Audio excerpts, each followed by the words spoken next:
pessoal foi embora de novo? Fechou as câmeras de novo? Toda a minha atuação é pautada no seguinte princípio, né? Eu entendo que a gente precisa ter uma alfabetização ecológica para a gente poder realmente trazer soluções viáveis para a nossa permanência no planeta. Né? Então, permacultura é isso. O que a gente pode desenhar para que a permanência do ser humano no planeta seja uma coisa viável? Né? E da forma como a gente está se relacionando com o planeta agora, nós estamos sendo disfuncionais, porque os ecossistemas do planeta Terra, eles são desenhados para incluir o ser humano, né? Nós somos animais de grande porte, que vivemos dependentes da floresta, da terra, da água, da atmosfera, né? E tem um projeto, assim, vamos dizer assim, um nicho que o ser humano ocupa na natureza, que ele pode desempenhar de forma harmônica, né? Nós temos uma ligação com a natureza que é funcional. Então, para a gente descobrir como é esse nosso funcionamento dentro da natureza, a gente tem que ter uma alfabetização ecológica. Né? Então, a primeira coisa que eu peço para vocês é que não fiquem preocupados em entender bem as técnicas, como é que faz o tanque de evapotranspiração, como é que faz o círculo de bananeiras, mas primeiro entenda por que o saneamento ecológico é uma necessidade hoje, né? O tema que o professor pediu para eu tratar foi saneamento ecológico, né? Então, eu vou compartilhar minha tela aqui com vocês. Deixa eu ver aqui. Enquanto eu estou gravando a reunião, tá, Adriana? Depois o link fica disponível para vocês. Legal. E aqueles que não quiserem fazer a pergunta usando o microfone, podem colocar no chat aqui, que depois eu passo para ela. Eu vou mediando. Então, se vocês tiverem algum questionamento, né, podem usar o chat. E, às vezes, realmente, Adriana, se todo mundo abre a câmera, o sistema, a internet não suporta a transmissão de dados. Então, até não tem a câmera fechada enquanto a outra pessoa está apresentando, é muito comum. Mas fiquem à vontade, né? Você prefere que perguntem no final, que te interrompam? Como você acha melhor, Adriana? Olha, se for uma pergunta muito premente, assim, do assunto que eu tiver, eu não entender direito uma coisa que eu falei, ou for bem do assunto que eu estou falando, tudo bem fazer a pergunta antes, mas eu vou procurar fazer uma apresentação bem sucinta, bem por cima, porque eu estou interessada mesmo em trocar ideia com vocês e ouvir as perguntas e comentários da turma, tá? Aí a gente conversa mais. Eu estou pensando numa 20 minutos, meia hora para essa apresentação e depois a gente conversar mais e aprofundar mais. Pode ser? Claro, fica à vontade. Então, o saneamento ecológico, ele também é chamado de saneamento focado em recursos, e para explicar o porquê, eu vou usar a explicação da permacultura para explicar um pouco o porquê focado em recursos, né? Porque o saneamento, normalmente, ele é focado em tirar o que não é saudável, o que pode ser prejudicial à saúde, e tirar da nossa convivência, né? Então, o lixo vai embora, não sei para onde, mas saiu da minha casa, ai, que bom. Né? O esgoto, a gente dá descarga, sai pelo esgoto e, ai, que bom, né? Resolvi. E o focado em recursos, o saneamento focado em recursos, ele vai estudar o que tem nesse lixo que eu estou mandando para fora, o que tem nesse esgoto que eu estou mandando embora. Né? Se eu estivesse vivendo conectado com a natureza, para que serviria esses recursos? Os restos dos meus alimentos, as minhas fezes, a urina, a água que eu usei para tomar banho, né? Para onde que ela iria na natureza? Então, a permacultura, eu vou falar bem por cima, então, essas duas imagens aqui, elas representam, no mínimo, 80 horas de curso, que a gente dá no curso de Design em Permacultura, o PDC. Então, deixa eu pôr uma ponteirinha aqui. Eu não estou vendo ali. Apontadora laser. Aqui. Tá vendo? Estamos vendo sim, Adriana. Tá, beleza. Então, aqui são, a permacultura é codificada, resumida, né, em 12 princípios de design, que são esses aqui. Isso aqui vocês vão achar na internet, Princípios da Permacultura, é muito interessante, é uma leitura bem interessante de se fazer. E que são os princípios de design, então o arquiteto pira, porque são princípios para se desenhar sistemas, né? Casas, plantações, fazendas, cidades, quintal, né? O que você quiser construir, você vai poder usar esses princípios para criar sistemas resilientes. E o cerne desses princípios são os princípios éticos, que são esses 3 aqui. Então, é cuidar da terra, cuidar das pessoas, e aqui tem um monte de traduções isso aqui, né? Cuidar do futuro, mas cuidar do futuro fica muito amplo e está sujeito a pessoa não raciocinar bem o que é cuidar do futuro, né? Cuidar do futuro é fazer com que a gente consiga cuidar da terra e cuidar das pessoas, incluindo as futuras gerações, né? Então, a gente tem que ver se o jeito que a gente está vivendo agora está tornando possível a vida dos nossos descendentes, né? Não só os nossos, mas da humanidade toda e os outros seres também, né, dos ecossistemas. Então, os princípios éticos, eles embasam o uso dos princípios de design para a gente criar sistemas resilientes, com ciclos fechados, como é na natureza, né? Tudo se renova, se recicla, e a vida se mantém cada vez mais abundante e exuberante. E os nossos sistemas humanos, eles estão disfuncionais. Então, o que a gente está fazendo é criar um impacto com a nossa presença no planeta, que já é considerada a 6ª extinção em massa, que aconteceu desde do início da história do planeta, desde o início da vida no planeta, né? Em que 90% da biomassa que existe no planeta, então imagina, 90% da vida que existe no planeta é constituído pelas nossas plantas e animais cultivados, né, os nossos sistemas humanos. Então, a gente tem uma grande responsabilidade em tornar esses sistemas resilientes e promotores de abundância também, né?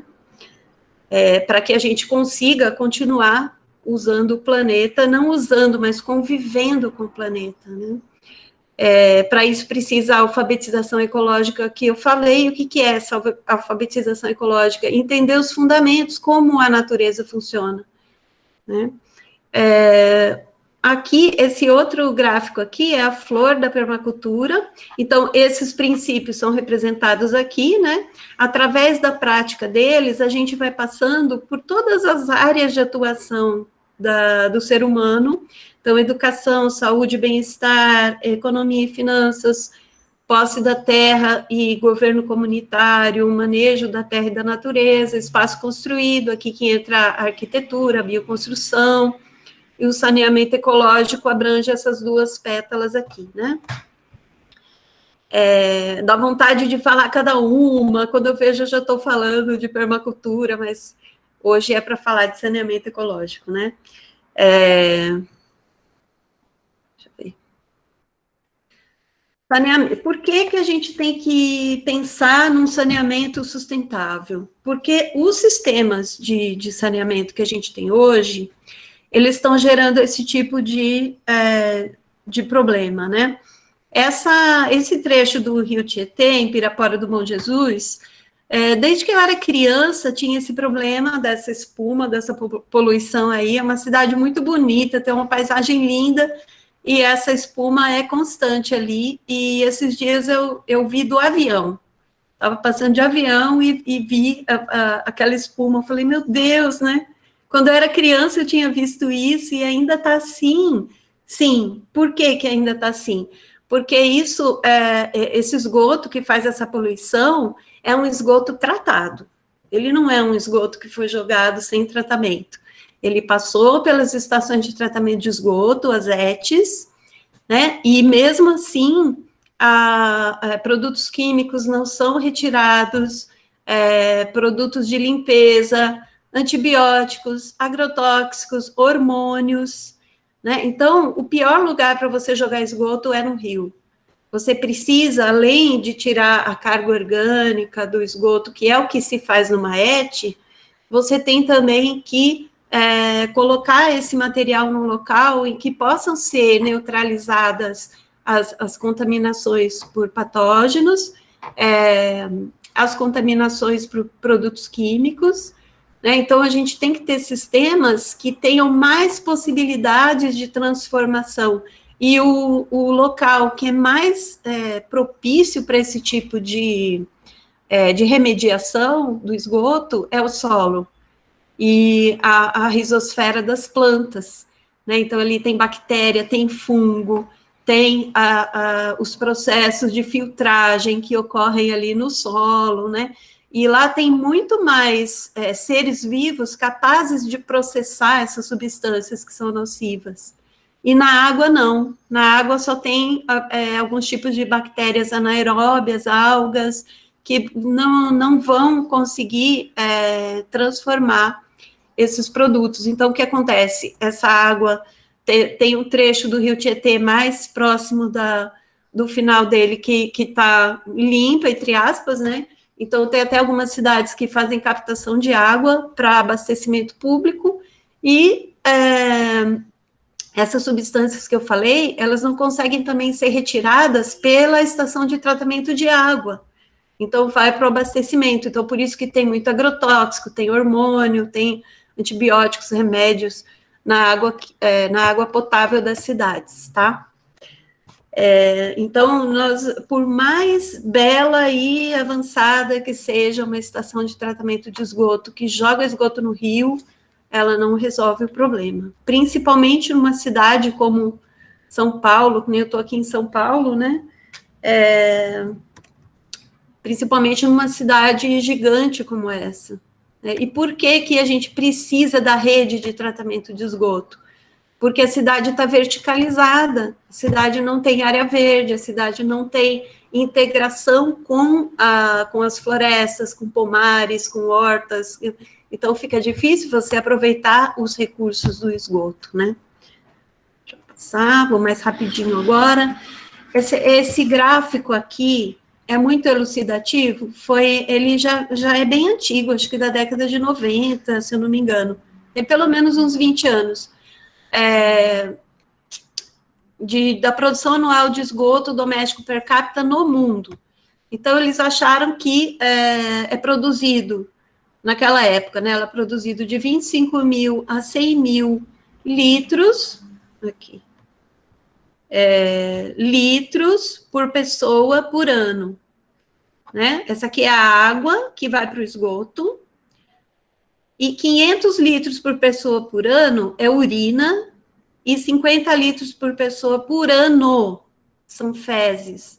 Então, esse biscoitinho aqui, que tem a contaminação, que preocupa, porque tem patógenos, transmite doenças, a gente pega esse biscoitinho aqui e joga nesses 100 mil litros de água, isso para cada pessoa, né? O que acontece? Fica 100 mil litros de água contaminada com patógenos e fezes, etc.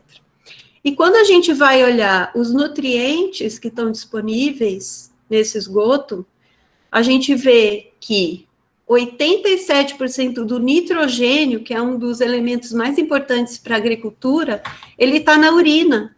E a urina, ela não tem um potencial contaminante importante. Ela pode ser usada como fertilizante, misturando com água, você pode usar diretamente no solo, né? E as fezes, você pode usar para plantas de biogás, para compostagem, para fazer o composto orgânico, né, para ser um condicionador de solo, mas ele não tem muitos nutrientes, ó, 10% do nitrogênio, 40% do fósforo, não é muita coisa. Oi, deixa eu Oi. perguntar uma coisinha. Diga. Mas essa urina e essas fezes são fezes humanas? Que Humanas, posso usar para pode, adubar? pode, Caramba. exatamente. Inclusive, a gente fez uma pesquisa na UFMS, de um projeto de pesquisa que eu estava participando, e a gente fez um teste em plantas de alface, e a gente irrigou com urina, não jogando nas folhas, assim, né? A gente colocou no solo, nas raízes, e depois a gente colheu e mandou para fazer testes de contaminação, e a gente comparou com a alface hidropônica, essa nossa, que tinha sido adubada com urina, e uma outra que foi comprada na feira, assim, que estava exposta na feira, né? A única que tinha... Não, e uma outra que estava na bandejinha, assim, com filme plástico, na bandejinha de isopor. A única que tinha menos coliformes que a nossa era a hidropônica, porque ela não é cultivada na terra. Então, a contaminação que tem é por causa da terra, né? Pelo fato dela ser cultivada na terra. Então, a gente tem que lavar as verduras, tem que ter cuidados higiênicos com o alimento. E se você usa urina ou não, é indiferente em relação a isso, tá? Então, esse quadro é muito importante por isso, para a gente ver os recursos que a gente está desperdiçando, e desperdiçando uma coisa que ela está virando poluição. Então, ela está virando esse tantão aqui de poluição, porque a gente não quis tratar com atenção essa pequena parcela, que tem tecnologia para a gente separar e tratar separadamente, né? E essa pequena parcela de fezes, ela tem a contaminação importante que a gente quer conter, que é para conter a disseminação de doenças pelo esgoto, né? Então, passando para a próxima. Aqui um exemplo, né, de como a gente pode fazer esse tratamento in loco no nosso quintal. Aqui a água cinza, então a água cinza, chuveiro, né, o ralo, o tanque, a pia da cozinha. Essa água, ela só precisa ir para um jardim, um círculo de bananeiras, né, que as plantas vão utilizar esses nutrientes e vão... a matéria orgânica vai funcionar como um filtro para essa carga orgânica que vem as gorduras que vêm do banho, resto de comida, da pia, né, fibras da máquina de lavar, vai ficar tudo aqui retido, vai funcionar como um filtro, as bactérias que tem aqui, minhocas, todos os seres que nos prestam serviço, né? E a água, ela vai ser utilizada pelas bananeiras. A raiz da bananeira, ela chega até aqui, mais ou menos, uns 40 centímetros. Ela entra aqui por dentro do círculo, ela se mistura com essa matéria orgânica, as raízes vão onde está o nutriente e a água que ela precisa, né? E a água negra, que a gente chama água escura, água negra, que tem fezes e urina, a gente tem um outro sistema, que é um sistema impermeabilizado. Ele tem aqui uma estrutura impermeabilizada, que é o tanque de evapotranspiração. E também tem bananeiras, então a água vai evaporar. Aqui tem um exemplo também da coleta de água de chuva, né? Seria uma forma da gente ter acesso à água que está disponível, está abundante para nós, em vez de a gente deixar escorrer pela rua e a água da chuva, ela lava o asfalto, por exemplo, levando fezes de animais, resto de combustível, óleo de carro, de motor, uma série de contaminações. Então, é melhor a gente captar a água quando ela ainda está limpa, né, para alguns usos, do que sujar a água, esperar ela infiltrar contaminar um rio, né? O jardim de chuva também é uma coisa que a gente pode fazer no entorno da nossa casa. A água vai infiltrar, vai alimentar as plantas, vai evaporar e vai evitar de ficar empoçada de forma que crie mosquito, né? Então, a gente cuida também da parte do saneamento, como é o saneamento convencional, que é evitar doenças, tornar o ambiente mais saudável, né? Só que a gente faz isso usando os sistemas naturais, a gente se integra na natureza fazendo isso. Essa casa aqui é um sobrado de 3 andares no Nepal. Esse senhor que aparece na foto, ele é um professor da Universidade do Nepal, e essa casa parece uma casa convencional, totalmente urbanizada, mas ela é toda ecológica, né? Só os materiais são convencionais, ela é toda ecológica. Então, ela tem no terracinho de cima que ela capta água de chuva, esse outro terracinho aqui, ela tem jardins, e aqui também, né? Ela pega a água aqui dos banheiros daqui de cima, da água cinza, e já irriga os jardinzinhos que tem aqui. Aqui é um exemplo de sanitário seco, então é um banheiro confortável, como qualquer banheiro nosso, urbano, né, civilizado, vamos dizer assim. Ele vai ser higienizado da mesma forma, ele vai ter os mesmos cuidados, e aqui não tem descarga com água, né, aqui vão as fezes, e aqui é coletada a urina. E aqui é o composto que o professor Roshan produziu através do banheiro dele.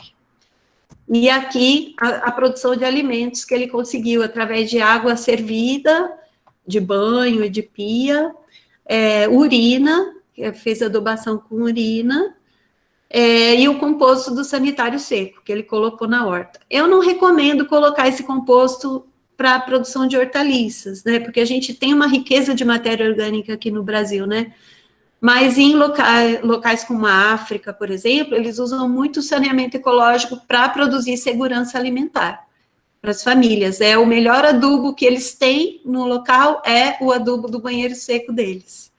A gente fica até emocionado de ver a situação, né, mas é verdade. Olha quanta comidinha gostosa.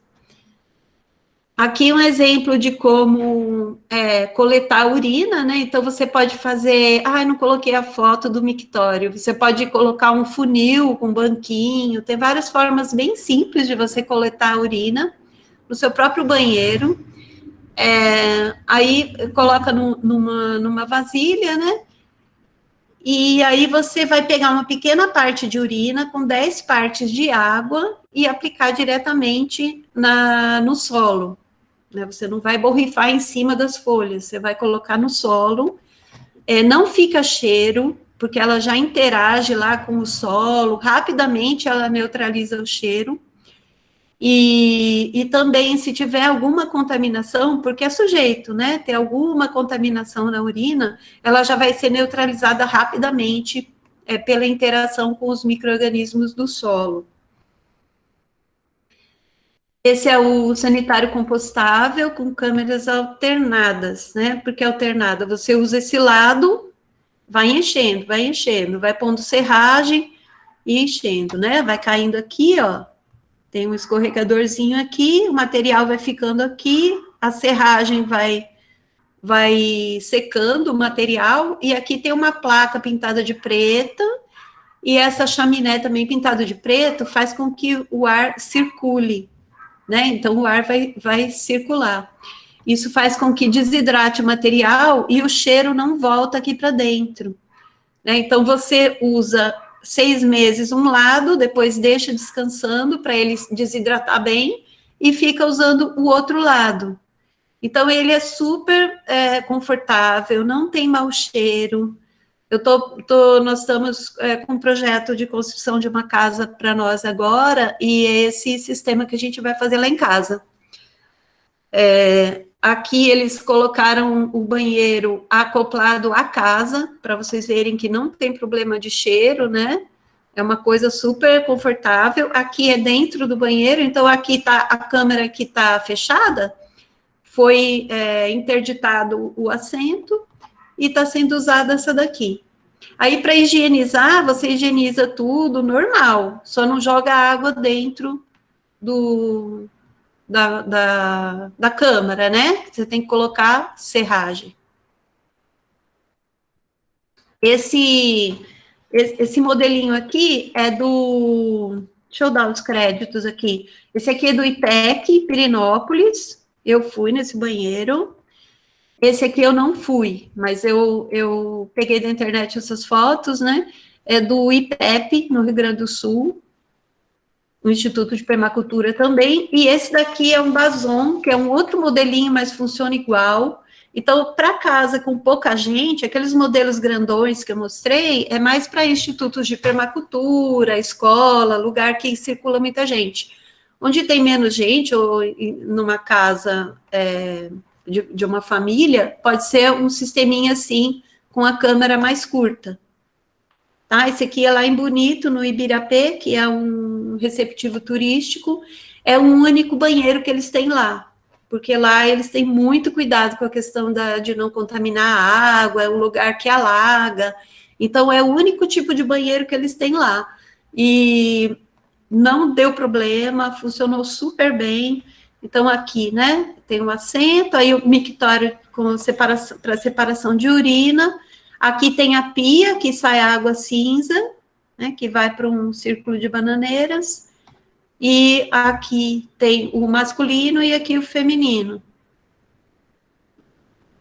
Aqui é no mesmo lugar, lá no Ibirapé, no acampamento, no camping. E eu falei até agora das fezes, né? Agora a água da cozinha, do chuveiro, da máquina de lavar. Eu gosto muito do círculo de bananeiras. Tem outras tecnologias, né? Mas como eu falei, você entendendo como funciona, o que tem em cada efluente.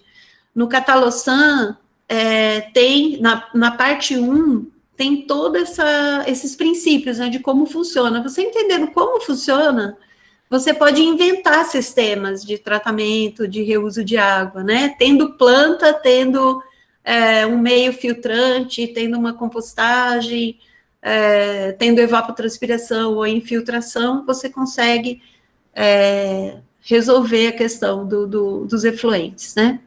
Então, o círculo de bananeira, ele é um buraco sem impermeabilização, é só escavação mesmo. Você enche com madeira e palha, material orgânico, né? O cano do esgoto, ele vem aqui por cima, para ele ter toda essa área aqui para proceder à filtração, a filtragem, né, do esgoto, e em volta você planta bananeiras. A bananeira, ela evapora muita água, cresce rápido, produz alimento, produz muita matéria orgânica, então por isso que ela é a planta indicada. Você poderia fazer esse sistema com outras plantas que têm as mesmas características. Os wetlands, né, o zona de raízes, são sisteminhas com brita ou areia, que você coloca plantas com raízes aquáticas, e também pode fazer a filtragem da água cinza. E esse aqui, se a pessoa não quer usar o banheiro seco, quer ter o banheiro com descarga, essa é uma das alternativas, que é o tanque de evapotranspiração, que eu mostrei lá no início. Ele é impermeável, né? Esse aqui é de ferro-cimento, mas a gente faz muito também com lona plástica. É um custo muito baixo pelas vantagens que ele tem, né? Aqui tem um túnel feito com pneus ou outro material, mas tem que ter um túnel para entrar, para os sólidos não interromperem aqui o fluxo no entulho, né? Uma camada de entulho. Aqui a gente não faz desse jeito mais. Aqui fica muito caro, põe brita, areia e a terra, né? A gente está fazendo de um jeito diferente. Esse aqui esse aqui é o sisteminha que eu fiz para o meu mestrado, para a minha pesquisa de mestrado. Esse é um outro modelinho. Esse aqui é o jeito que a gente está fazendo agora. A gente fez algumas mudanças, né? Até com sugestões do Jorge Timmerman. A gente colocou um bidim, que é aquela manta, né, de drenagem de jardim, em cima do entulho, e em cima já colocou a terra. Então, a mesma terra que você tira do buraco, você já coloca de volta com composto, com humus e planta. E eu não faço mais aquela muretinha que fica para fora, né? Eu deixo a muretinha enterrada e faço ele com essa declividade para que a água da chuva consiga escoar para fora dele. Então, eu evito de ter um encharcamento dele.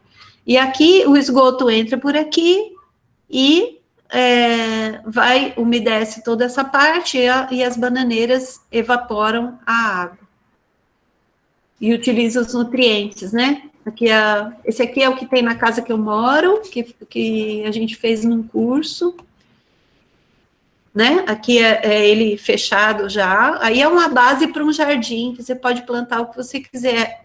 Eu não tenho a foto aqui, mas uma coisa que deu muito certo nele, junto com as bananeiras, foi roseira. Fica um teor de umidade ali ideal e nutrientes também, que elas gostam. Não dá formiga, as rosas ficam bonitas. Esse aqui é um sistema lá do Mato Grosso, foi o Gil Milanês que fez com um cliente dele.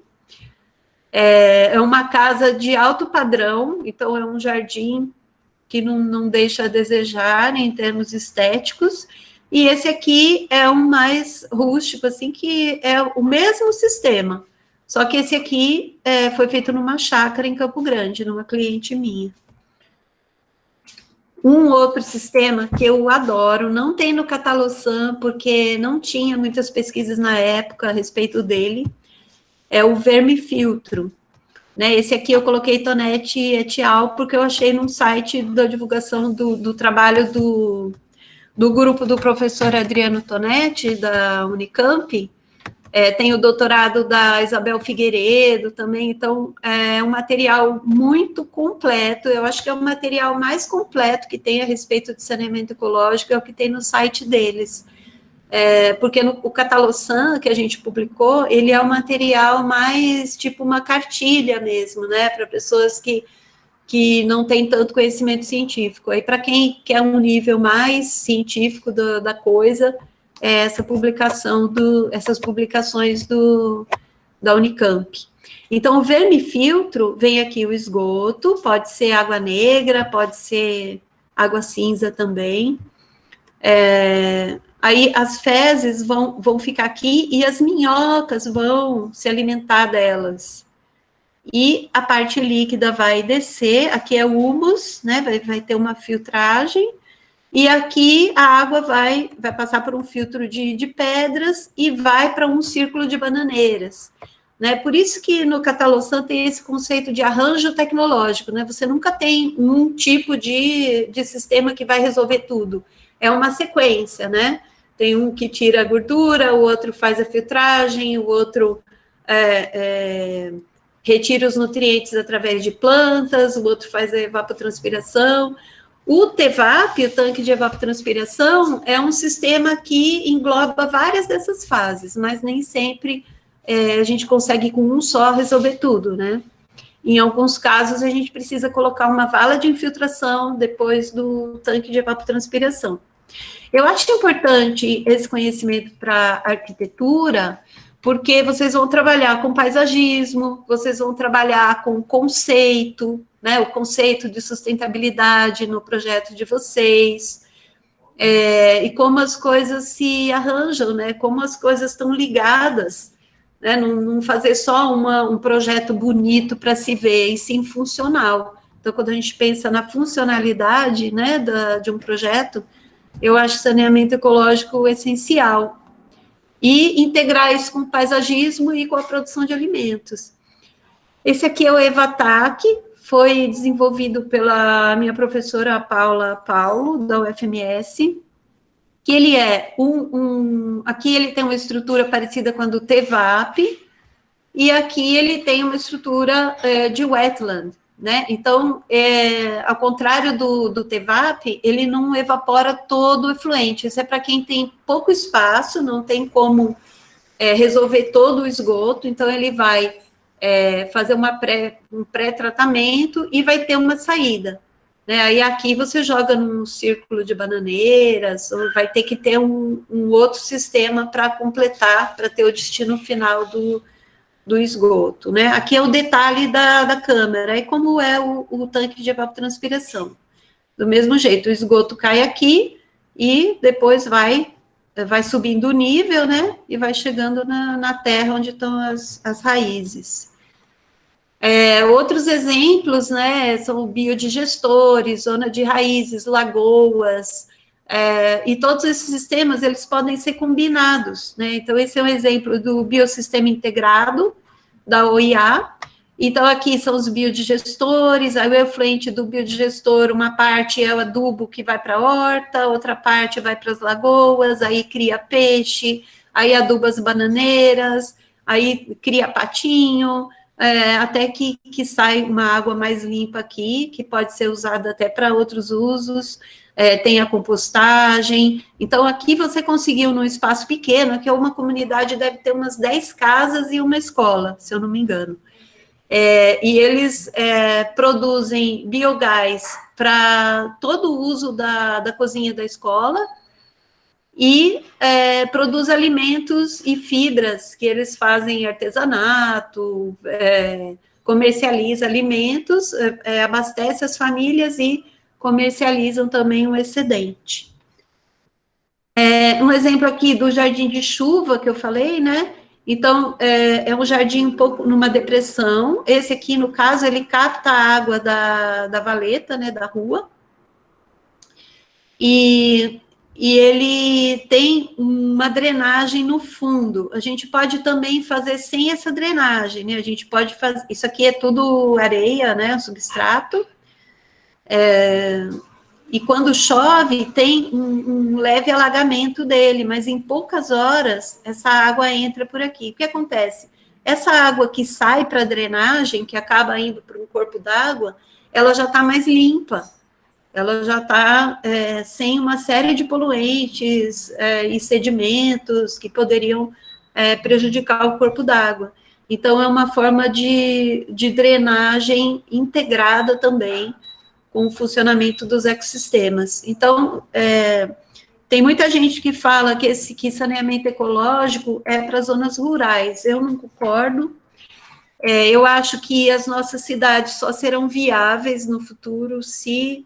Futuro bem próximo, tá? Que nós estamos bem próximos de um colapso ambiental no planeta. Então, acho que as nossas cidades só serão viáveis energeticamente e ecologicamente se a gente diminuir a densidade populacional delas e começar a fazer esses sistemas integrados com a natureza, com árvores, com agrofloresta, com jardins, com hortas, né? Para tratar o nosso esgoto, para melhorar o microclima, para melhorar a qualidade de vida, para produzir alimentos de uma forma energeticamente mais sustentável também, né? Mais próximo de onde a gente vai consumir. Aqui, compostagem e vermicompostagem, isso a gente também pode fazer até em apartamento, né? Esse modelinho aqui é para quem não tem quintal, quem não tem uma área externa para fazer a compostagem de chão, né, que seria essa daqui.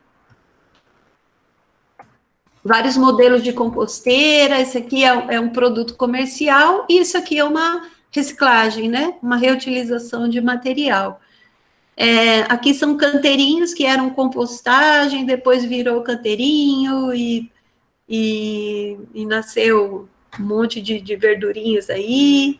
É da antiga casa onde eu morava, isso aqui é composto que eu tirei de uma composteira no meu quintal também. Quando eu fui embora dessa casa aqui, uns anos atrás,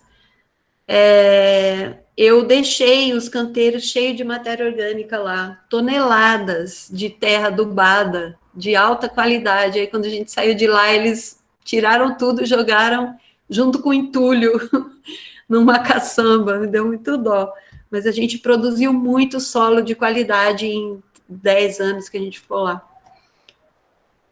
Canteiro instantâneo, né? Então, essa é uma outra técnica que eu uso, que é para materiais de mais difícil decomposição, então galho, folha seca, folhas grandes, resto de planta, pedaço de planta, galhos, né? Galho verde, galho seco, plantas inteiras com raiz, para você colocar na compostagem é meio grosseiro esse material. Então a gente faz um entrelaçamento com esses materiais, intercalando material verde, material fresco e material seco, e coloca a terra só na parte de cima, né? Colocando um punhadinho de terra, e a gente planta a planta só onde tem terra. A terra vai ficar ali onde está a raiz da planta. E com o tempo, isso vai decompondo e criando um ambiente super produtivo, né? Que é o caso aqui, que tem tomate, florzinha, hortelã, abóbora. E essa aqui são os sistemas agroflorestais, né, que a gente começa plantando horta, mas aqui dentro já tem todo o futuro da floresta, né, já tem todas as árvores aqui, ó, que vão ser essas árvores aqui, que vão ficar definitivamente. E no primeiro estágio a gente planta verdura para aproveitar o nutriente que foi colocado nesse plantio, né, e a gente poder recuperar áreas degradadas ao mesmo tempo que a gente produz alimento. Também é uma forma da gente estar no planeta de forma mais amigável, né? Então, essa aqui é a diferença de um solo morto, um solo convencional, que não foi trabalhado com matéria orgânica, e um solo vivo. Então, todos esses seres aqui, amiguinho besourinho, amiguinha minhoquinha, e olha as raízes, como elas conseguem se desenvolver bem mais.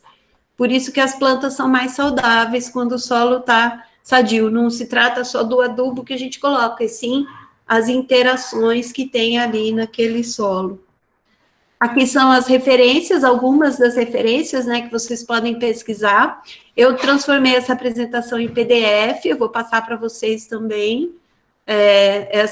Esses links ficam clicáveis no PDF.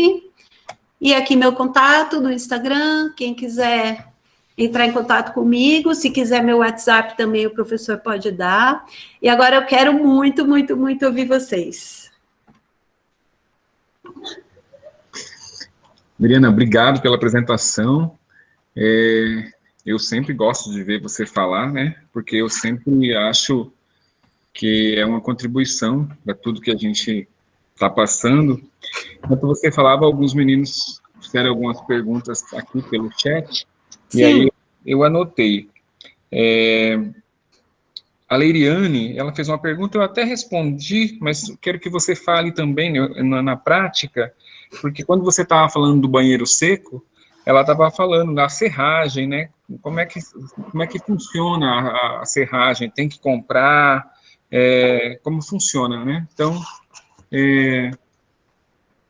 como que vocês conseguem? Vão buscar na serraria? Como é que vocês...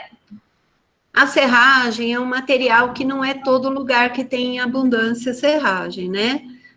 Principalmente agora que as marcenarias estão trabalhando muito com MDF, então é um material que é muito sujeito a ter contaminação, né? Ou madeira tratada com produtos químicos, tem que ter bem cuidado da onde que pega. Eu sempre pego, quando eu preciso, em madeireiras que trabalham com madeira bruta mesmo, serraria mesmo. Tem que investigar, perguntar, né, que tipo de madeira que e normalmente eles dão, normalmente não precisa nem comprar. É subproduto, né? Resto do corte da madeira nobre, né? Então, essa é um questionamento, porque assim, como a gente já usou bastante pó de serra para fazer maquete, a gente teve que comprar algumas vezes. Então, talvez não seja, mesmo que seja viável por uma questão ambiental, talvez não seria uma coisa mais difícil de você integrar num projeto seu por ter que ficar indo atrás de uma serralheria. Como que eu colocaria isso para um cliente meu falar, olha, isso aqui é melhor para você, é melhor para o meio ambiente, mas você vai ter que ficar indo de mês em mês comprar uma serragem. Será que isso viabilizaria? Então, depende Grata pela pergunta, Liriane. tecnologia que a gente for escolher, ela vai ter as suas vantagens e a sua manutenção, né? Vai ter que ter o seu custo. Então, o banheiro com descarga, você tem o custo da água que você gasta, você tem o custo de cuidar do sistema de esgoto também, você precisa ficar verificando se está tudo funcionando direitinho. O banheiro com água, ele dá mau cheiro com muito mais facilidade do que o banheiro seco, né? Então, cada um tem sua vantagem e sua desvantagem. Normalmente, o cliente que topa fazer um banheiro seco, pela minha experiência, tá? Ele tem que ter uma motivação, um paradigma interno, assim, muito forte. Porque eu conheço pessoas que trabalham com saneamento ecológico e não fizeram banheiro seco nas suas próprias casas. Quem estiver ouvindo sabe quem é. Eu não vou contar. Não é desse grupo, tá? Mas como vai para o YouTube depois, pode ser que... Olha só, Adriana. Esteja ouvindo. Então, um cliente, se ele está topando fazer um banheiro seco, o fato dele ter que buscar serragem, eu acho que é o mínimo, assim, é o mínimo problema, né? Porque tem que mudar uma chavinha dentro da cabeça, assim, é uma mudança de paradigma muito grande. E você também tem outras formas, você pode colocar folha seca triturada, você pode colocar terra, cinza, sei lá, pode fazer outros tipos de material secante, mas todos eles você vai ter que ter o cuidado de preparar, de buscar o material, né, de ver onde tem. Mas a permacultura é muito isso, né? A gente vê onde tem recursos excedentes sendo desperdiçados e a gente achar uma função produtiva para eles, né? Diga. Não, é porque, como ainda dentro da pergunta que a Leiriane fez, vamos supor que a gente não consiga realmente ter um alcance amplo, porque, que nem você falou, o cliente ele já tem que ter um ideal para ele pensar nisso. Agora, você apresentou outras alternativas que elas podem ser colocadas numa casa convencional sem nenhum problema. Sim. Até porque a gente não tem 100% de esgoto e praticamente nenhuma cidade do Brasil. Quer dizer, ele vai ter que fazer uma fossa para receber esse produto, né? Então, os tanques de evaporação que você apresentou são alternativas, não é? Que dá para ser usados em uma casa convencional. Sim, e não tem panaceia, né? Não tem, a Adriana falou que é tanque de evapotranspiração e círculo de bananeira resolve tudo, que são os meus preferidos.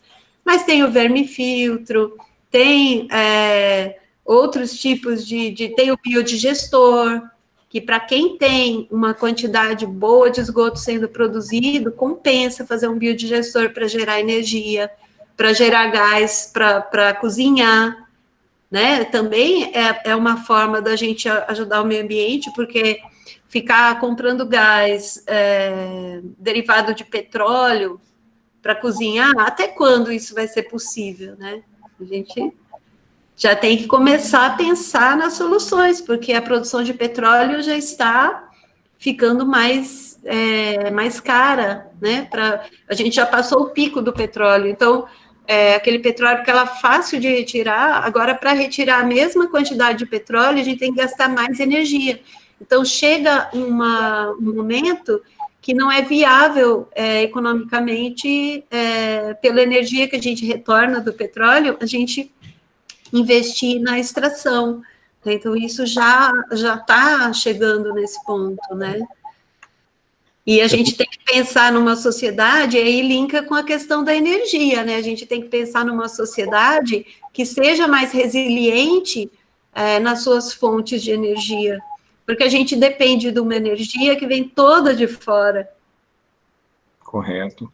Eu tenho uma pergunta do Matheus, que ele fez aqui durante a apresentação também, a respeito do gás proveniente da decomposição do esgoto no ciclo de bananeira. Se o gás, o que acontece, para onde ele vai, como fica o gás proveniente da decomposição, Adriana?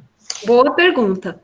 O gás metano, né, o gás sulfídrico, os gases produzidos no esgoto, eles são produzidos porque são ambientes anaeróbios, sem ar, são alagados, né? No caso do Círculo de Bananeiras, é um ambiente aeróbio. O que acontece lá dentro é uma compostagem.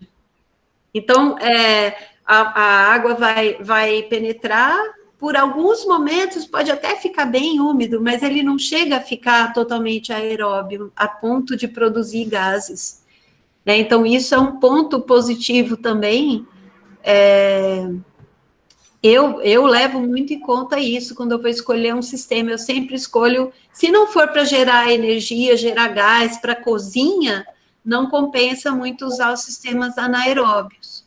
É melhor usar os aeróbios. Então, o que vai acontecer ali é uma compostagem que não vai gerar esses gases.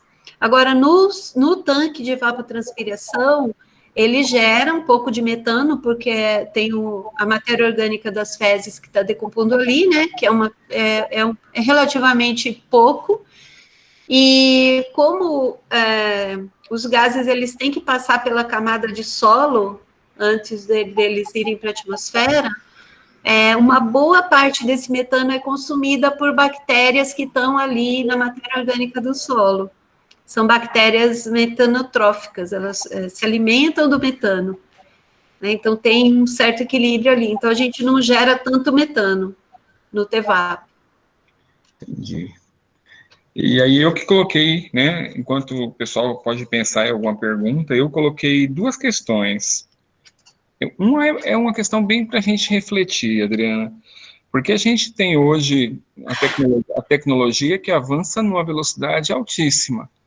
E que nos permite coisas boas, né? A gente está aqui conversando com você a uma distância, nesse momento, e a gente tem um celular que é um computador de bolso, que dá acesso a uma infinidade de informações, mas, por outro lado, a gente dá o mesmo destino para os dejetos humanos do que a gente dava mais ou menos há 500 anos atrás, 300 anos atrás no Brasil, né? Como que a gente faz para mudar esse paradigma, hein? Exatamente. É como você falou, na sua pergunta já tem a resposta. É um paradigma.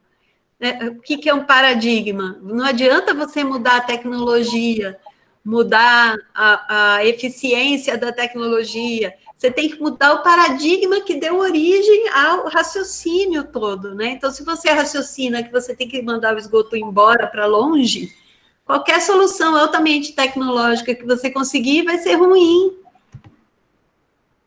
Né? Porque olha a situação da cidade, a gente traz de fora, a gente explora os coitados dos agricultores. Os agricultores, que são minoria no Brasil, eles têm que alimentar, eles têm que ralar para alimentar todo mundo que está na cidade, 80% da população, que está concentrado na cidade, né? Uhum. E a gente traz todo esse material para cá, e ao invés da gente devolver para o solo e produzir, não, a gente manda para o lixão, vai se perder aquilo, vai virar poluição também, né? Vai ter gases estufa, vai ter contaminação do lençol freático, e é nutriente que a gente poderia estar reinserindo no processo produtivo, né? A gente poderia estar produzindo grande parte do nosso alimento na cidade, né? A vida no campo não pode ser sinônimo de você ter que sustentar as pessoas da cidade. A vida no campo tem que ser uma coisa tranquila também. Se eu vou morar no campo, eu vou produzir alimento para mim e para minha comunidade, para trocas de excedente, né? Todo mundo precisa ter qualidade de vida, não só a gente aqui na cidade, né? E além disso tudo que você falou, olhando por um outro tipo de situação, a gente fica também refém, né? Porque, por exemplo, se o pessoal entra num isolamento severo, os caminhões não transitam, não tem comida nas cidades, né? Assim, né? Eles têm essa responsabilidade, e é interessante quando a Adriana fala em agricultor que produz alimento, não é quem produz soja e milho, que são coisas completamente diferentes, tá? Aí que ela falou, minoria. Também é uma minoria essas pessoas que fazem isso, só que essas são minorias em números, não em influência social, tá? Enquanto que agricultores que produzem alimentos mesmo são um número menor, com bem menos influência, bem menos visto, por exemplo, pelo Ministério da Agricultura.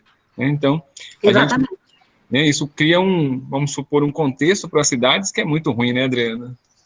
Exatamente, e o esgoto segue essa mesma lógica.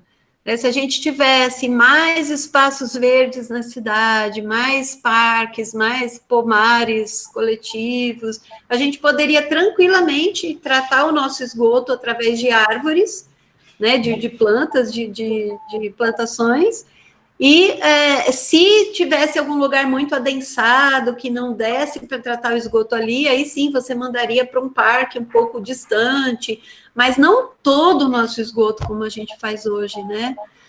E para isso a gente precisa diminuir mesmo a população que está na cidade. A gente está fazendo essa campanha muito forte pelo êxodo urbano, né? Fazer a volta para o rural. E eu estava falando da questão do... lembrei. A gente está trabalhando, o Eurico Viana e o Fernando Saciotto, nós estamos trabalhando na revisão técnica da tradução de um livro de um australiano que foi um dos precursores da permacultura. E é um livro que não tinha tradução no Brasil ainda, que é o Cidade Floresta, que ele coloca exatamente como projetar cidades, integrando tudo isso com as plantas, né? Com o manejo da água, o manejo sustentável da água, e a produção de alimentos e o plantio de árvores dentro da cidade para fazer cidades que funcionam, que são funcionais, né? Ecologicamente funcionais. Tem mais uma questão aqui, Adriana. A Sirleide colocou assim, bom, se a gente está para romper com esse paradigma, então seria uma questão de reeducação, que tem que passar do pai para os filhos, é isso? Do pai para o filho, do amigo para o amigo, da filha para o pai, do irmão para o irmão. A gente tem que espalhar a palavra, né, como diz. E agora que a gente tem tanta facilidade de se comunicar por vídeo, por live, pelo Instagram, a gente precisa muito usar esses canais para fazer essa alfabetização ecológica mesmo. Né? Esse novo paradigma, ele se constrói em cima de uma consciência de como a natureza funciona e como a gente, enquanto ser humano, se insere na natureza.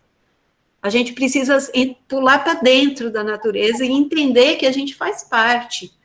Essa que é a grande mudança de paradigma, né?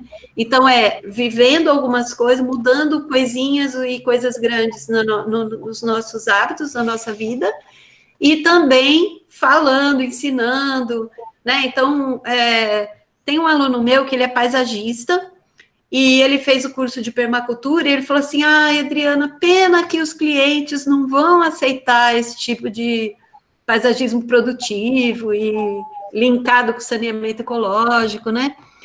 Aí, depois do curso, ele começou a mandar, olha o que eu fiz para o meu cliente, olha o que eu fiz para o meu cliente. Os clientes dele adoraram, porque as pessoas estão sentindo, isso está no ar. Então, as pessoas que estão propícias a mudar de ideia, elas vão aceitar. Então, não tenham medo de falar com seus clientes, de propor coisas sustentáveis. Cada vez mais as pessoas estão aceitando mais isso, né? E olha, isso levou para uma questão que eu tinha anotado aqui, que eu queria fazer para você. Existe um catálogo de plantas que a gente pode usar nos tanques de evaporação, além da bananeira, porque vamos supor a pessoa não quer uma bananeira no quintal dela.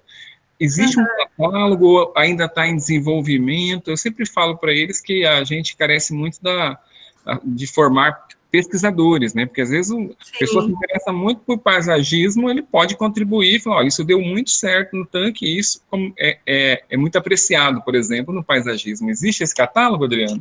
Olha, eu participo de um grupo no WhatsApp que os principais pesquisadores de saneamento ecológico e permacultura estão lá. E esses dias rolou um catálogo desse. Eu vou pegar lá e mandar para vocês. Que ótimo, eu disponibilizo. São plantas, mas as características que as plantas precisam ter raízes tipo cabeleira, né? Aquela raiz fasciculada, tipo da bananeira mesmo, porque aí ela absorve bastante água, elas precisam ser muito produtivas, então elas precisam responder muito à luz solar e à água, então quanto mais água, mais elas crescem, mais desenvolvem, né? E precisam ter uma taxa de evapotranspiração grande. E aí a utilidade que você vai ter dela também, se vai produzir flor, se vai produzir comida, se vai produzir fibra, né? Tem muitas plantas que funcionam, helicônia, o pacová, que é bem utilizado também. Normalmente são plantas da Mata Atlântica, né? Ah, é? Gosta bastante de umidade também, né? De umidade, Tem mais uma pergunta da Fernanda. Em relação à compostagem no chão, toda vez que eu depositar matéria orgânica, é necessário adicionar uma camada de terra? A pergunta que ela fez aqui. Não, a gente não coloca terra na compostagem, a menos que tenha alguma invenção que você fez que seja necessário colocar terra para o que você quer, né? Lógico, não tem receita de bolo. Mas quando você coloca terra, você impede um pouco a aeração do material. Então, por um lado, é bom polvilhar a terra como se fosse um sal, assim, é bom porque tem os micro-organismos, tem minerais que podem ajudar na decomposição, mas se você enterrar, você vai impedir a respiração das bactérias que vão fazer a decomposição aeróbia. Então, o ideal é você cobrir, sim, porque senão as moscas podem botar ovo, né? Animais podem acessar o material lá. Então, é bom cobrir, mas cobrir com folhas fininhas, grama cortada seca é o ideal. Sempre que cortar a grama, deixa ela secar, né? Quando estiver bem sequinha, recolhe e guarda numa caixa, num saco, protegido da chuva. E a cada vez que você coloca o lixo lá na composteira, você coloca uma camadinha em cima. Ótimo. Assim que eu faço na minha casa. Estou com saudade da minha composteira, do meu quintal. Estou indo para Campo Grande semana que vem. A gente tem uma composteira grande aqui, que a gente não está conseguindo usar, porque os meus cães atacam a composteira pelas laterais e vão arrancando tudo. Então, nós colocávamos as cascas e tudo, quando nós víamos de manhã, estava tudo esparramado, que eles vão atacando pelos buracos laterais. Hoje a gente está pensando em uma alternativa para eles pararem com isso, né? Para a gente voltar a usar. Eu tenho uma questão também, Adriana, sobre uma coisa que eu gosto muito. Os meninos da arquitetura, outras turmas já falaram comigo, passadas que conheciam, que são o que você citou, os jardins de chuva. Eles teriam uma solução interessante para as regiões urbanas aqui de Campo Grande, que está passando muito por problemas de enchentes e alagamentos em vários pontos da cidade? Sim. Eu estou prometendo umas coisas aí para vocês, mas eu não anotei. Eu vou anotar. Anota, por favor, que eu já falei que vou mandar, é a lista das plantas, que mais? O catálogo vocês já têm, né? Tem uma outra cartilha da água que está nas referências da apresentação. Vou mandar o PDF da apresentação. E, a respeito do Jardim de Chuva, tem alguns vídeos no YouTube do trabalho do Fernando Sacioto, se eu não me engano, o Léo Tanus também está nesse trabalho, o Guilherme Castanha, e eles andaram implantando uns jardins de chuva aqui em São Paulo, em lugares que tinham alagamentos, assim, muito difíceis, e que eles diminuíram bem o problema com os jardins de chuva. A ponto de algumas subprefeituras da cidade já começarem a financiar os projetos, né? Dentro dessa mesma pergunta, você viu a reforma na 14 de julho, que eles esboçaram alguma coisa assim, mas fizeram, acho que um jardim de chuva com um beiral mais alto do que a calçada? Eu não vi, não acompanhei. Então, quando você vier aqui, dê uma passada lá, assim, e em algumas esquinas eles deixaram todos sem permeabilidade, colocaram as plantas, mas eles colocaram um beiral, colocaram uma guia, quer dizer, a água nunca vai escoar lá para dentro, só ela vai absorver a água da chuva, mas, por exemplo, para a água escoar ali para dentro, teria que ter uma inundação, cobrir as calçadas. Quer dizer, você tem uma ideia, ouviu a ideia, mas não sabe fazer, é impressionante. O jardim de chuva ele tem que ser mais baixo do que o entorno, senão ele não vai funcionar como jardim de chuva. Tem lá, num dos jardins que o Fernando fez, até tem uma muretinha, né? Porque era um lugar que a água vinha, uma enxurrada, com uma força muito grande. Então, se não tivesse aquela mureta, ia levar as plantas embora, né? Mas aí eles fizeram uns buraquinhos na muretinha, na parte de baixo, assim, para a água poder ir infiltrando um pouco mais lentamente, né? Mas você olha essa que eu te falei quando você for passear, passa de carro que você já vai ver que colocaram quase um meio fio, assim, aquela guia na lateral. Então, quer dizer, o propósito não é tão interessante. Tem uma pergunta aqui da Juliana. Ela quer saber se a qualidade do solo poderia aumentar a permeabilidade por conta da absorção das plantas. Acho que ela deve estar falando dos jardins de chuva.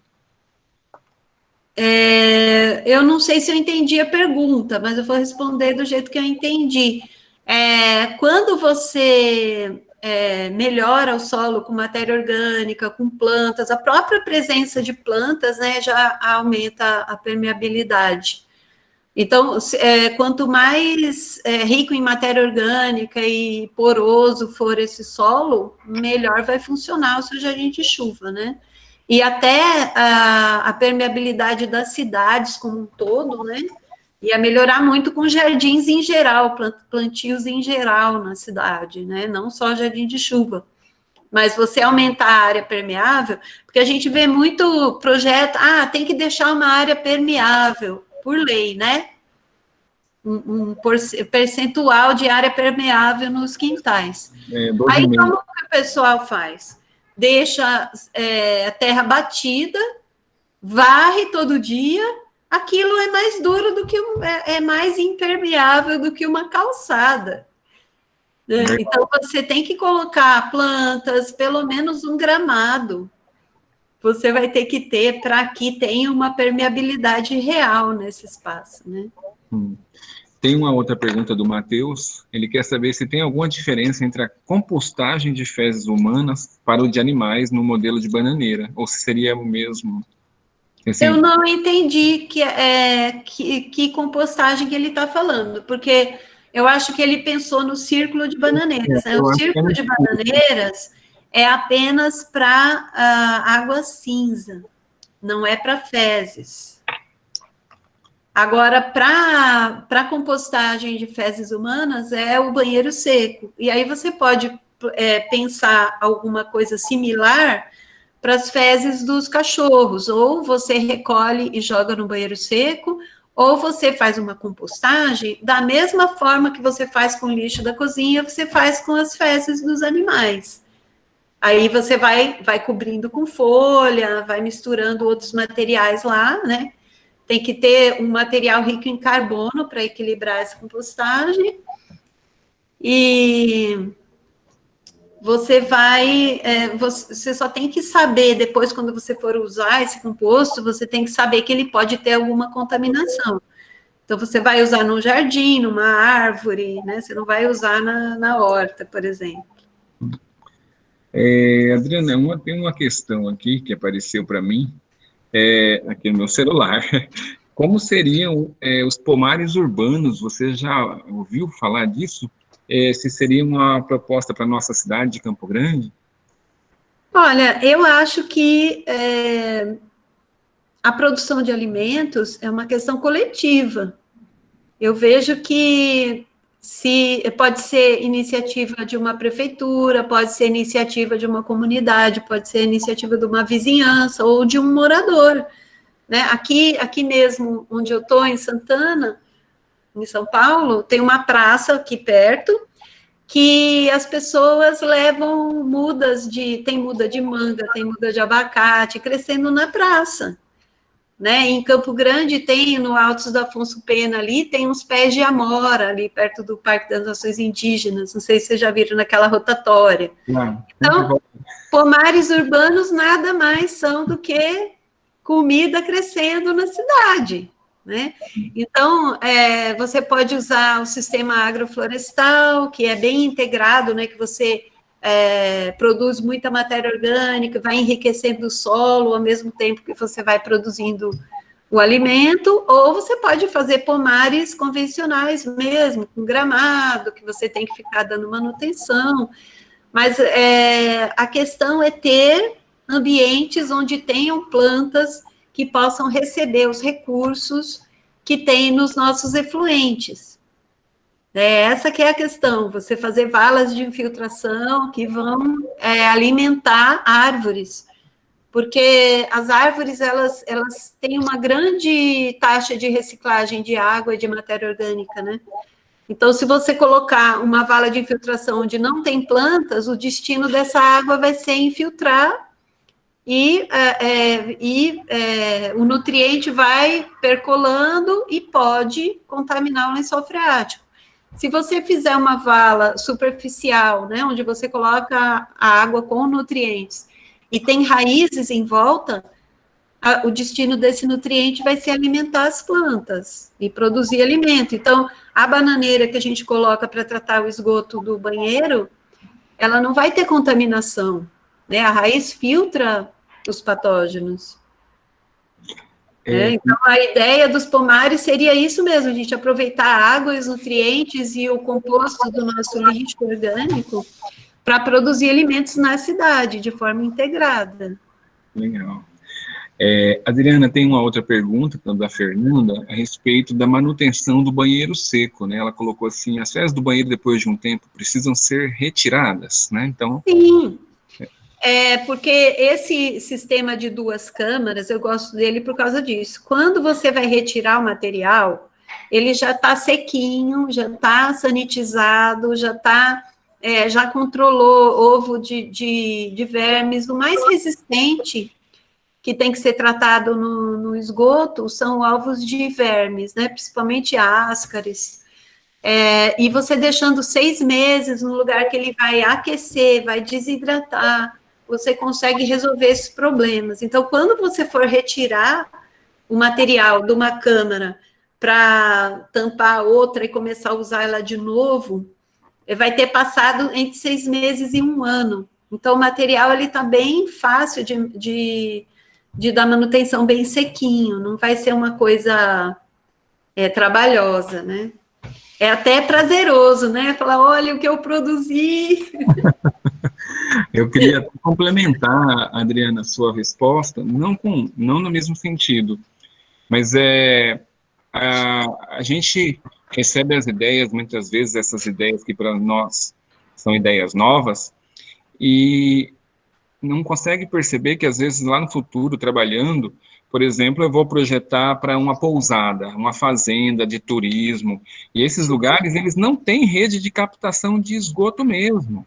Ou seja, a maioria das fazendas que eu conheço, né, se não todas, elas têm um grande trabalho para obter água potável. Elas têm que trazer de uma região para outra, ou cavam poços. Então, tudo que você puder oferecer, e aí, se vocês falam assim, olha, que nem a pergunta que a Leiriane fez lá no começo, né, como que eu posso, seria num sistema urbanizado esse banheiro? Aí vem a sua criatividade para você dar a aparência mais aceitável para o cliente, mas estar usando um sistema que para ele vai ser muito mais interessante. Então, eu vou fazer muito trabalho em Bonito, vou fazer muito trabalho no interior do estado, e as fazendas, elas não têm nenhum tipo de tratamento. Então, às vezes, mesmo fazendas de turismos grandes. E aí, vamos pegar Bonito, que é uma cidade onde o principal atrativo é a água. Vão olhar as fazendas e ver como que é o sistema de tratamento dos esgotos, que a maioria, e vocês vão ver grandes fazendas que não tem. Então, é o que eu falo para vocês, quanto mais repertório você somar na sua formação profissional, melhor, para quando aparecer essas oportunidades, você falar, olha, eu posso oferecer esse tipo de serviço, e deixar o cliente escolher, que nem, às vezes você pode falar, ele não vai topar nunca, mas você fala e ele topa, né? Então, assim, é importante isso. E já aconteceu também de clientes me procurarem, porque receberam notificação, ou são áreas em região de preservação ambiental, ou de ecoturismo, né, de me procurarem. Eu preciso dar uma solução para o esgoto, porque eu fui notificado. Já foi notificado, né? Não é nem que ele ficou bonzinho, ele ficou verde. Para ele continuar a atividade dele, ele tem que fazer. É muito simples.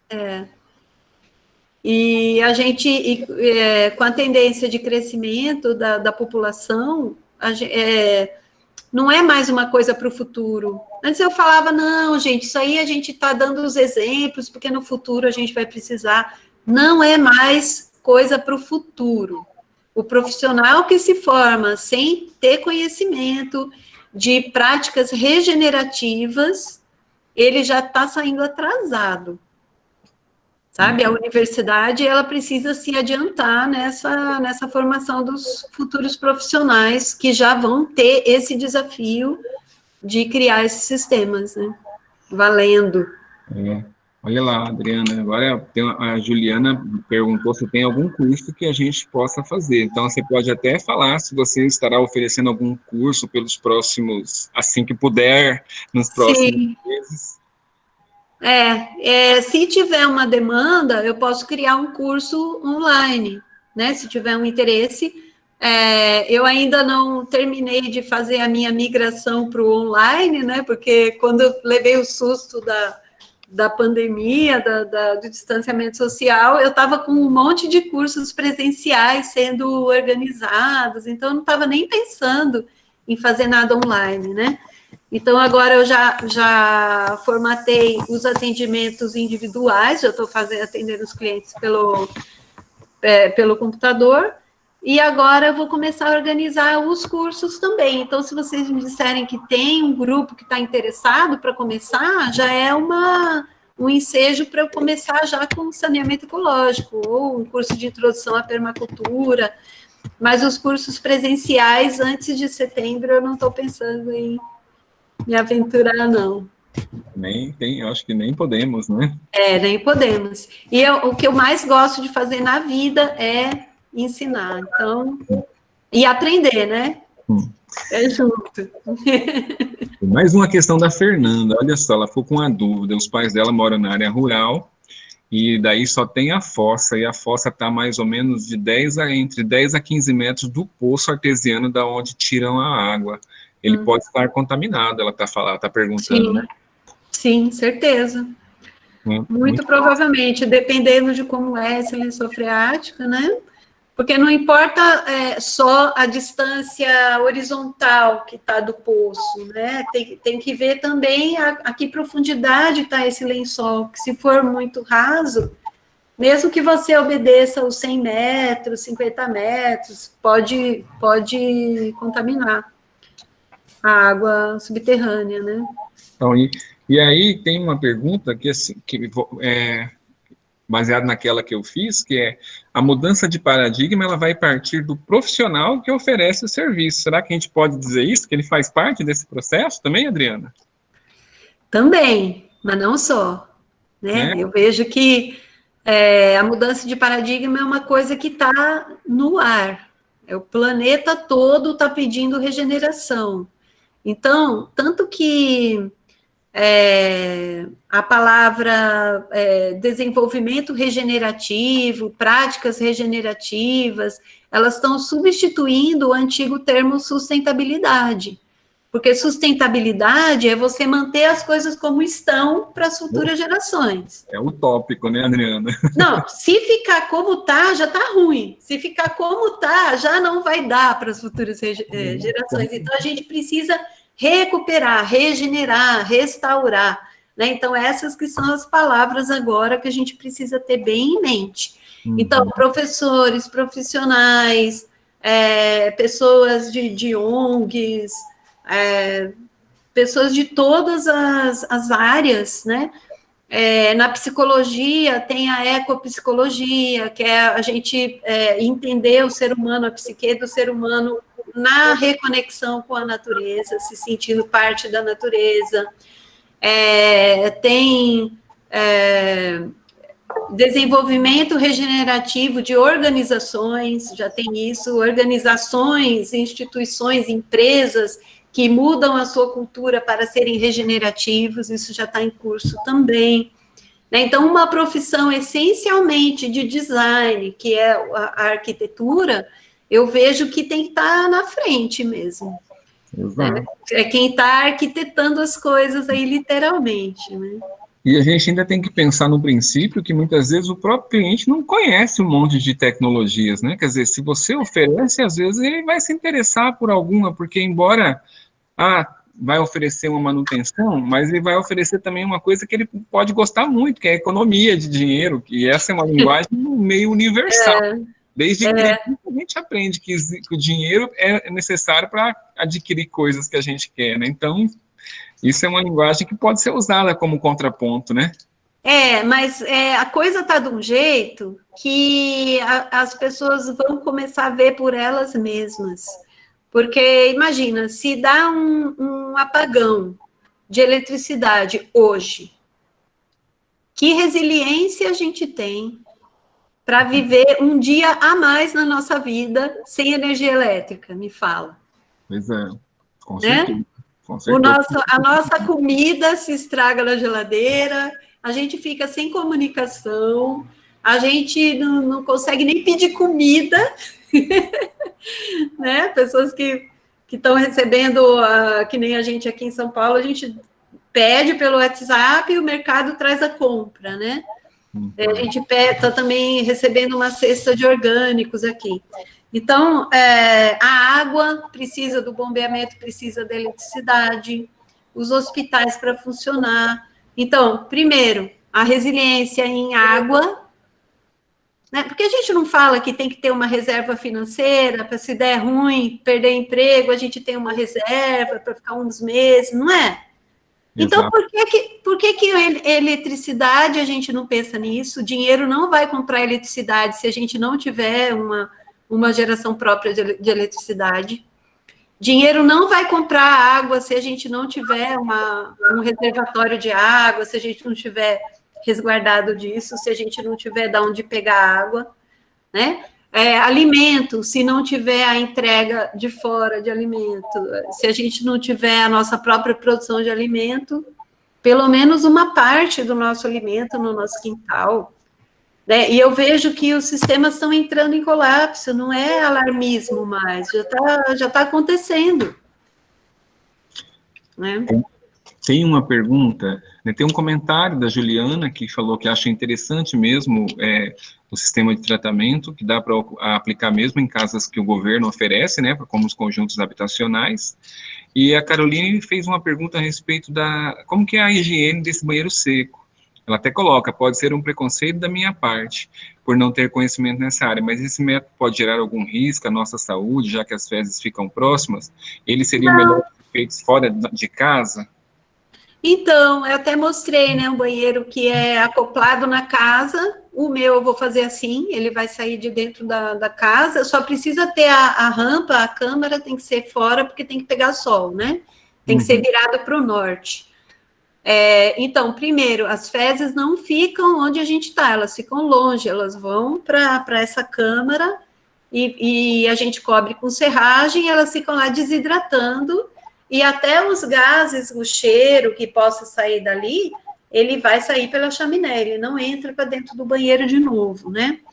E você deixa com a tampa fechada para não entrar insetos, para não entrar animais ali. A questão da higiene, você lava, limpa as partes externas dele da mesma forma que você faz com o banheiro com água. A única diferença é que não vai ter aquele selo hídrico, né? Você não vai ter água ali na sua privada. Mas o resto das questões sanitárias, elas estão contempladas. Inclusive, eu nunca vi um banheiro desse que desse mau cheiro. Eu já vi um banheiro banheiro seco, daqueles que é um pocinho, né? Que não tem ventilação, eu já vi dar mau cheiro. Mas esse que tem ventilação, ele não dá mau cheiro. Entendi.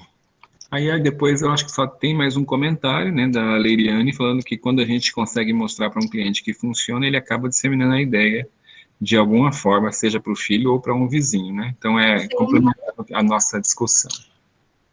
Sim, e só um detalhe que é importante o pessoal saber, como a gente levou o tema para as universidades e começou a ter estudos científicos a respeito, né, integrado com o que os permacultores já vinham fazendo, pesquisadores que são responsáveis por fazer a Política Nacional de Saneamento já estão estudando a inclusão desses sistemas em políticas públicas, né? Inclusive, no Plano Nacional de Saneamento Rural, já tem lá o círculo de bananeiras, o banheiro seco, já é indicado, né? Então, nós já estamos incluindo nas políticas públicas. A FUNASA financia as nossas publicações, que é a Fundação Nacional de Saúde, né? Então, isso já está reconhecido, não precisa esperar mais nada para a gente ver que isso é uma cultura que pode ser aplicada, não é uma coisa para o futuro, né? Que ótimo. Eu sempre falo que o grande problema que a gente tem hoje é padronização. O pessoal padronizou que construir com tijolo de 8 furos e que nem você falou, mandar tudo para longe de mim é o principal problema, não interessa para onde esteja indo. E eu acho que esse é um trabalho para a gente fazer, que eu tenho tentado fazer dentro dos cursos que eu trabalho de engenharia e arquitetura, justamente para mostrar que existem alternativas mais interessantes e que não são caras, porque o pessoal sempre acha que tudo que é muito tecnológico é caríssimo, só os países de primeiro mundo vão conseguir fazer. Não é assim, né, Adriana? Inclusive, as técnicas que a gente usa no saneamento ecológico, a maioria delas, uma das características é ser de baixo custo, né? São tecnologias sociais, né? O vermifiltro, o círculo de bananeiras, isso aí é bem indicado para comunidades carentes, né? O pessoal está fazendo muito trabalho aqui em São Paulo, nas favelas, até com biodigestor, porque o pessoal fica muito dependente do gás de cozinha, né? E tem dificuldade de comprar, então eles estão fazendo muito trabalho com biodigestor aqui nas favelas. Círculo de bananeira tem bastante. A gente fez na Universidade lá de Dourados, na UEMS, a gente fez um círculo de bananeiras lá, saiu no jornal, tudo. Então, já está acontecendo, gente. Que bom. Eu tenho mais uma questão. Não sei, se você já teve algum contato, ou qual a sua percepção sobre o que a prefeitura daqui da nossa cidade de Campo Grande, ela pensa a respeito, se ela estaria disposta a utilizar algumas dessas alternativas em instituições públicas, tanto aqui em Campo Grande, ou talvez como governo do estado. Você tem alguma percepção dessa, Adriana? Não, eu não tenho convivência com essa atual gestão, né? Eu quase não fiquei em Campo Grande, então eu não tenho conhecimento de como que está a política deles. Mas a minha experiência é que em todas as gestões, você vai falar com o pessoal do segundo, terceiro escalão, sempre tem alguém muito bem intencionado, muito bem com ideia de fazer coisas sustentáveis, né? A gente está com parceria com algumas prefeituras do interior do estado. Então, sempre vão ter pessoas, ou um secretário, ou um professor numa escola, sempre tem alguém que dá a abertura para que um projeto comece, né? Mas o pessoal eu sempre falo que o pessoal que realmente toma as decisões, eles estão muito interessados em contratar grandes empresas, né? Grandes empresas, aquele sistema malufista de construção, de que as coisas vão tomando dimensões enormes, né, Adriana? Então, isso é outro paradigma para a gente romper também, né? E a primeira coisa para romper um paradigma é a gente acreditar, né? Porque se a gente acredita que é uma boa saída, é uma boa ideia, é viável, a gente tem os recursos, a gente tem a necessidade de fazer, tem pessoas que vão ser beneficiadas. A gente montando um projetinho bem, com argumentos bem justificados, a gente consegue aprovar alguns projetos, né? Consegue criar algumas alguns trabalhos, ou em ONGs, ou em empresas, ou em comunidades. Tem muita coisa acontecendo já. Eu vou fazer uma última questão, né, em detrimento do avançado do nosso horário, porque os meninos, imagina, estão fechando a semana toda de aula, né? Eu queria saber se você, na sua opinião, né, assim, se tem aqui no Brasil alguma cidade ou capital que pode servir de referência hoje para esse tipo de trabalhos alternativos, já propondo para parte da população. Você sabe dizer para mim, Adriana? Olha, eu sei a experiência daqui de São Paulo, né? Tem bastante coisas. Tem o projeto Favela da Paz, do Fábio Miranda. Tem profissionais, até arquitetos, engenheiros ambientais que fazem trabalho de saneamento ecológico aqui. Tem em Florianópolis, tem um vereador, o Marquito, que ele também coloca projetos de saneamento ecológico para serem aprovados lá como política pública. Que mais? De cidade, assim, zona urbana, o que eu conheço é só São Paulo mesmo. Mas vamos fazer em Campo Grande? Eu sou parceiro. Eu também. Estou à disposição. Então tá, eu estou colocando um recado aqui para eles, né? Para eles postarem uma atividade que eles tinham que fazer para mim. E eu quero agradecer, né, Adriana, por essa sua contribuição para a gente, né? Que, como eu disse, eu sou suspeito para falar, porque eu também tenho grandes esperanças que a gente vá no futuro atingir objetivos melhores do que a gente consegue hoje, né? Então, obrigado pela sua participação, obrigado às pessoas que entraram aqui da arquitetura, entraram alunos meus da biologia e aos demais que estão aqui, tá? Deixa a Adriana se falar um pouquinho para se despedir de vocês. Ai, pessoal, gratidão, grata pelas perguntas, grata pela participação aí. E eu espero que vocês realmente levem em conta o que a gente conversou hoje, que incluam no trabalho de vocês pelo menos uma partezinha. E eu estou à disposição nas minhas redes sociais, eu estou à disposição para atender vocês, tá? Pode me ligar, se quiser fazer um TCC a respeito, eu posso ajudar na orientação. Eu gosto muito de me envolver nesse tipo de atividade acadêmica. Eu só não sou professora de universidade porque eu não quis ficar com a responsabilidade de aprovar e reprovar as pessoas. Mas eu gosto muito desse público universitário e estou à disposição. Eu vou disponibilizar o seu contato para os que estiverem interessados, tá? E assim, para entrarem em contato. A Fernanda deixou uma deixa aí, ó, Fernanda, se seu TCC não tiver em andamento aí, você já pode colocar como TCC o tratamento lá da chácara dos seus pais lá. Olha, você não só conclui o trabalho, como você deixa muito mais saudável a vida da família. Então tá, gente, obrigado a todos por terem participado, tá? Eu deixei o recadinho aí, mas eu reforço com o Carlos e a Jaqueline depois, são os representantes das duas turmas que estiveram aqui, e até mais, a vocês novamente, obrigado. Obrigado, Adriana. Obrigada, pessoal. Tchau, tchau.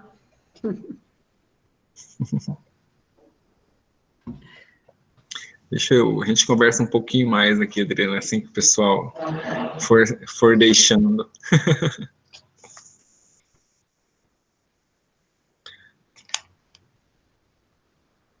Eu não consegui ver os comentários.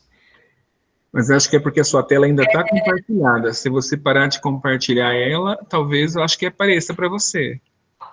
Ah, vocês não estavam me vendo, então? Estávamos aqui pelo cantinho da tela, aqui a gente estava te vendo. Ah, que pena. Mas não com a tela cheia, porque ainda está compartilhado. Clica no parar a apresentação, que aí você fica com a tela só você, mas a gente estava te vendo.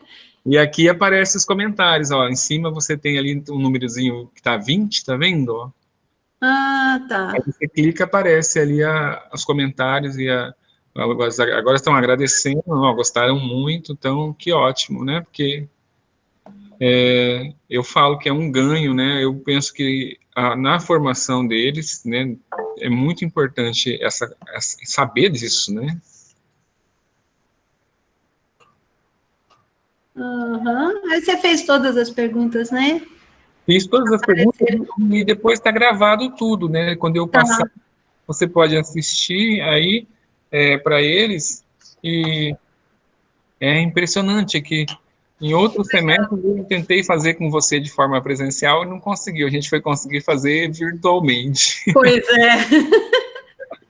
E eu não sabia que estava em São Paulo. Está na capital? Eu Mas... vim para fazer alguns trabalhos aqui, o Moacir também está fazendo um projeto aqui na USP.